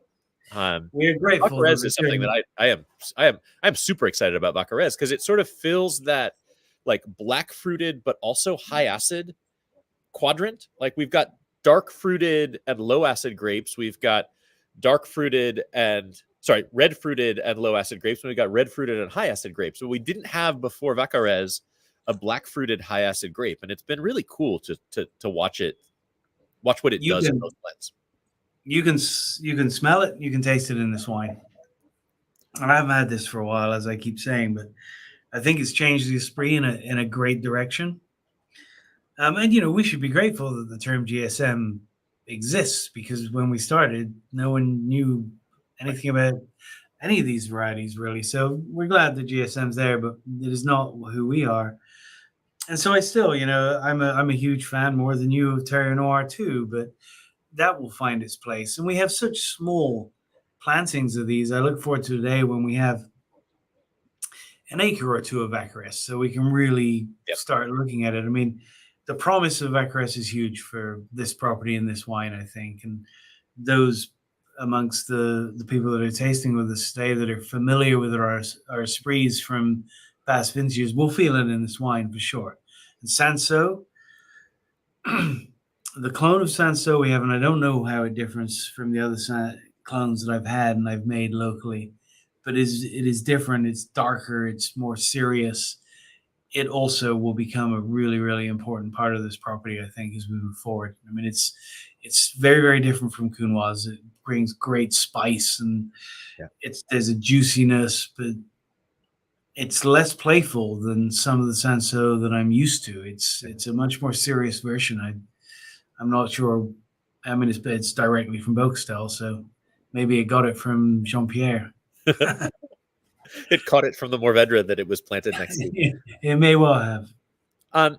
So how about on the white side? Is there a variety that of the trace ones that you're particularly excited about going forward? I'm excited about them all, to be honest, and just see where they evolve when they come. But Bourboulon probably is one that intrigues me the most at the moment. And that's in part, I'm not going to lie. I mean, it's because it's one that your father was always surprised that the Prens didn't send in the early shipments, and he always had great hopes for it. So I kind of was excited for that reason. But now now that we actually have it here and we've made it for a few vintages, it's not easy. First vintage was really dark in color, as was one of the other vintages. But what I do see with it, it's a very full grape. I think out of those trace varieties, for me, it's the one that stands alone the most. It's one that can stand up to Roussanne by itself quite well. I think it's got a great richness to it. It has a beautiful kind of orange marmalade character, I guess I would say, and it's got lovely acidity. And it's a grape that, even though I've made it for maybe 4 vintages, I still really don't have a grasp of it. And so I'm excited with that. I think it's going to be just a really interesting future grape for us. Picardin, I'm excited about too. I think that is in early days, and we have very little of it. It's planted in a very tough spot. And again, I can't wait to see it on other soils. But I think Bord Blanc will be a varietal wine that we're going to be really excited about down the road. I mean, it's challenging at the moment for me because every vintage has been kind of different and tricky, and I'm still trying to find its character. But that's intriguing to me. They're all intriguing to me, but that one at the moment has my attention. And strangely, someone opened a bottle of our 21, I think it was, at lunch today, and it was tasting beautiful. Okay, cool. Let's run through a few of these comments. So Brian's comment about the Esprit being all the berries, like it's pretty right. And I think that's one of the things which is fun about working with blends is that you've got things like Vaccarez, which is blackberry. You've got things which is grenache, which is strawberry. You've got Mourvedre, which is currant. Like you've got all of these different fruits, and they all sort of play together into something with this level of concentration. Emily asked if Richard. No, we can go back to Richard. Ask if the Vaccarez goes through the same winemaking and kinds of barrels as any other grape. I think we're still figuring it out, but we've only had enough to do. What have we even done it outside of a macro bin, or is this macro bin's all we've done for Vaccarez? No, it's been in a large macro bin ferment, and it's going to neutral wood is where it goes for its aging. So with all the new varieties, we try and keep them out of anything that's going to really affect their character. So we learn what they are in their pure form, and then we can start tinkering with them from there. But I mean, if you were to ask me where I think it would be, I think it would be great in a concrete vessel. I think a concrete tank would, or egg, or whatever shape you want to put it in, I think concrete will do well with this variety. Sounds great. Okay, Emily's question, will a Senso varietal post 2020 be produced? Absolutely. We just didn't make it in 2021 because we liked it so much that every drop of Senso that we produced off of the property went into the Esprit in 21. But we've already done the blending on the 22s. There will be a varietal Senso in 2022, and we have a second Senso block that has been planted that we'll get hopefully some more production off of. So we're bullish on Senso. We'd like to have it as a varietal. We want to be able to use more of it in the red blends, and I'd like to have enough that we can have it be a more significant piece of the dianthus as well. So definitely. Stacy's question. We need more land. We've got Jewel Ridge. Yeah, it's coming. So Stacy's question about 2021 versus 2020. So I think of 2020. 2020 was in terms of vintages more like 2022. It was a warmer year. It was warm during harvest. There's kind of a juiciness to the 20, whereas there's more tension and density in the 21. I think the 2020 is probably something to enjoy. Maybe on the. I think it makes it sound not as good as it actually is, saying to enjoy it on the earlier side. But I feel like it's going to be a wine that will offer a lot of pleasure over the first decade to 15 years, whereas 21 maybe just hitting its stride a decade from now. Both good vintages, little more tension and density for me in 21 than 20. Do you have any? Have you opened the 20 recently? What are your thoughts on it? I have not opened 20 recently. I mean, you're much more qualified to speak of that than I at this moment. I will say that I'm really enjoying this wine. It's got such complexity. It's very young, like I said. At first, it feels very primary to me still, which is a good thing for me. I like young wines, but I think in 5 years this is going to be shockingly good. Yep. Gary had 3 comments that kind of came in sequence that I thought were really funny. A great way of talking about the experience of tasting a wine like Esprit. So the first one of, this is nuanced, can't figure it out exactly what it is that I love, and then there's the oh, okay, I'll just drink it and enjoy it, and then coming in a minute later, it's like, wait, I get the flavor.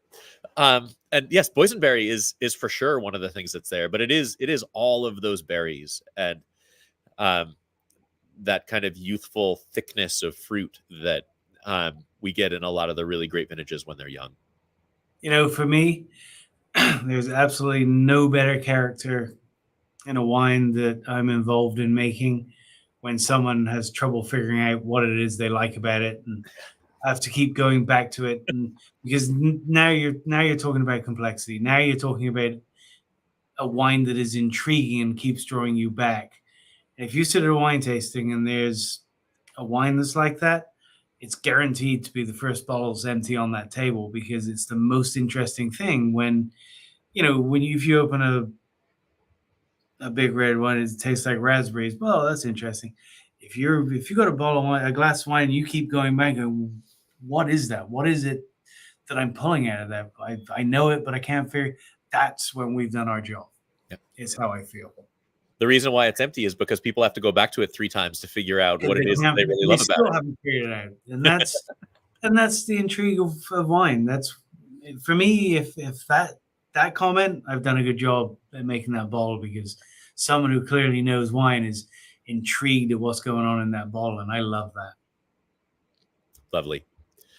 Okay, cool. So a couple quick last comments and questions to run through, because we do try to keep these to 2 hours. And there's a couple of little things I want to tease about what we're going to do in the future before we get there. But I do want to get these last couple of questions. So Sarah asked about Petit Manseng.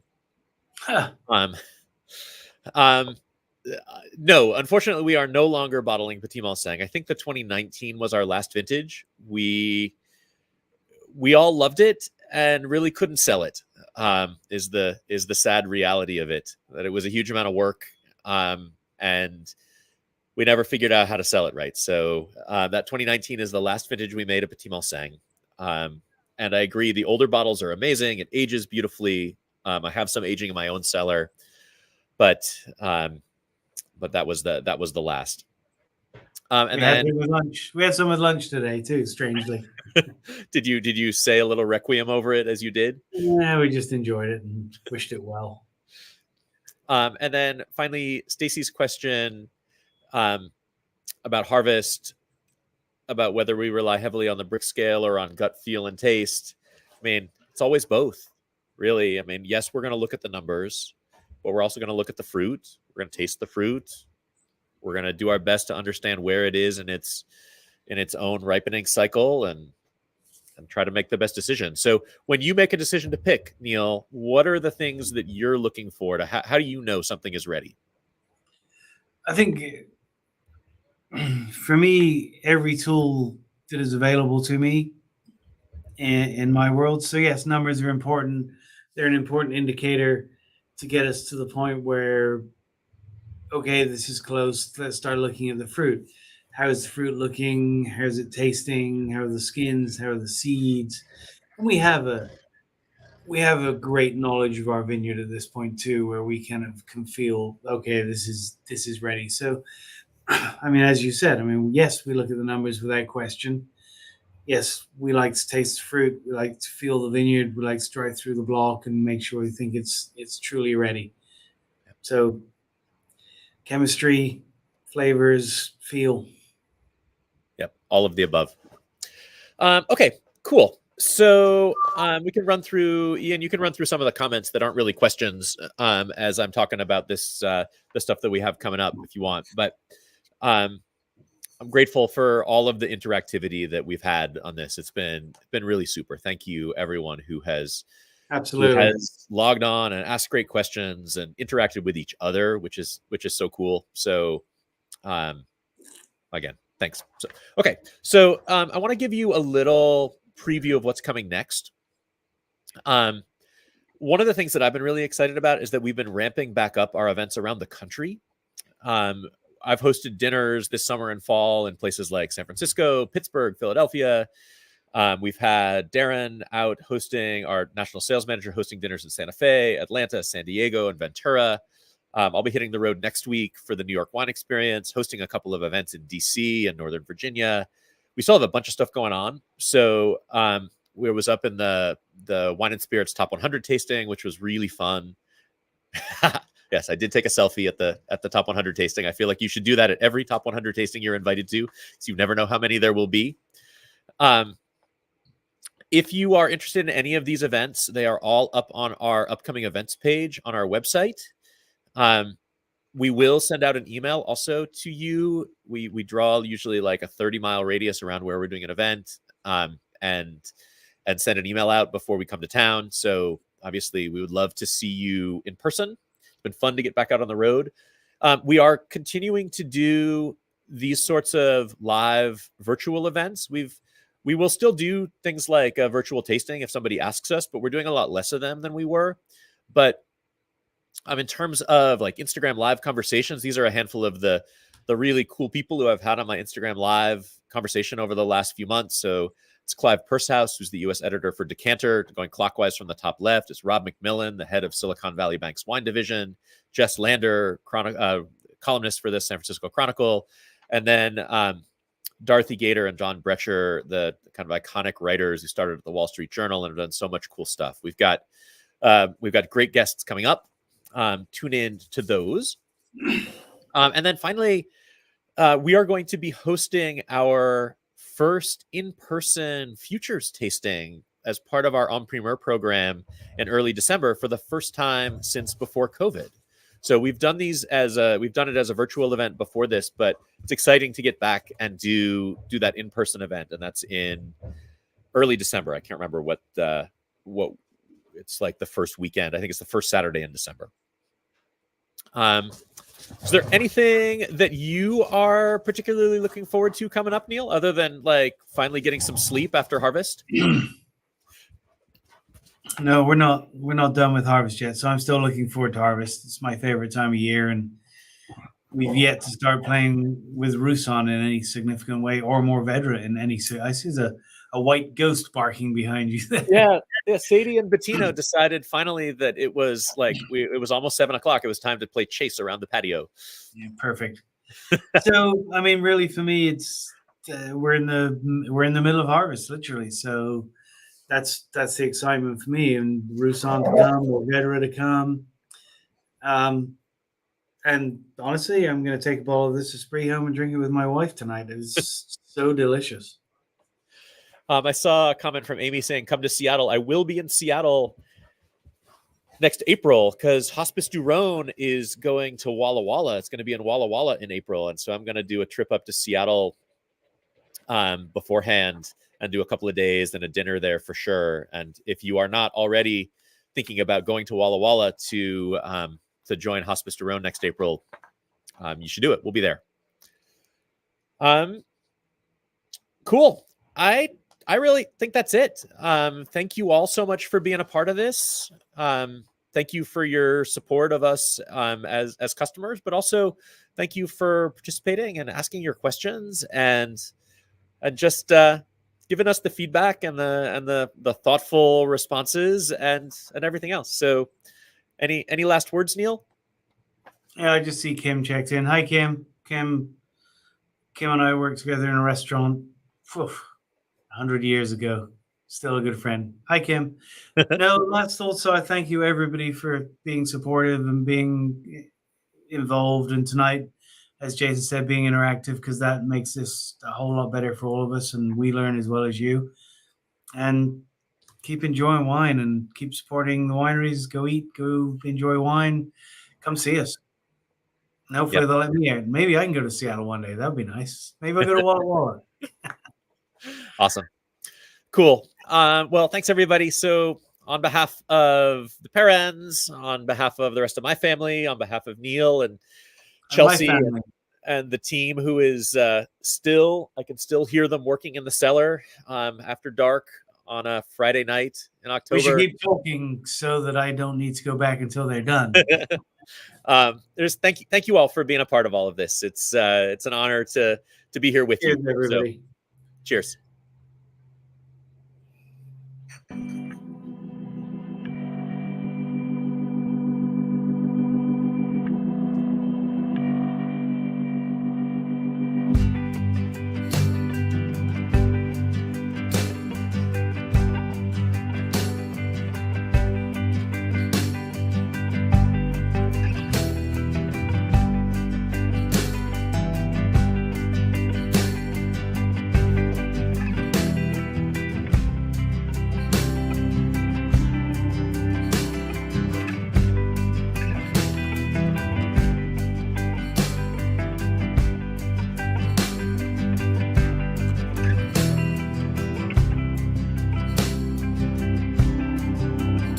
Well, it's a long way back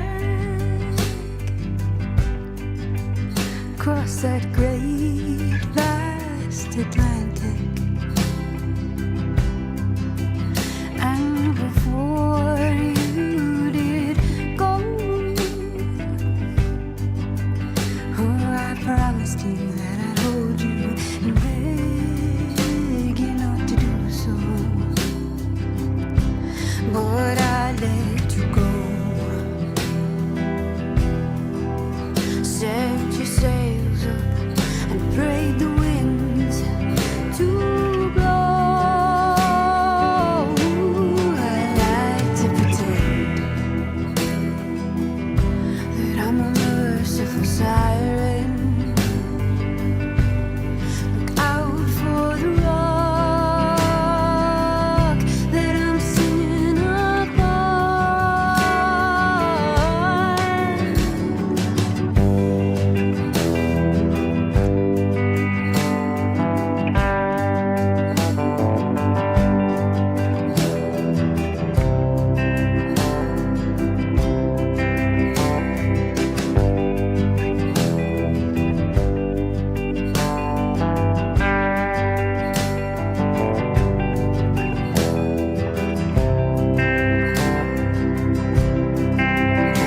Well, I'll mend your ship the very day that you wreck it. Though it may take some time, oh, to get to know this old shipwright, then I will get the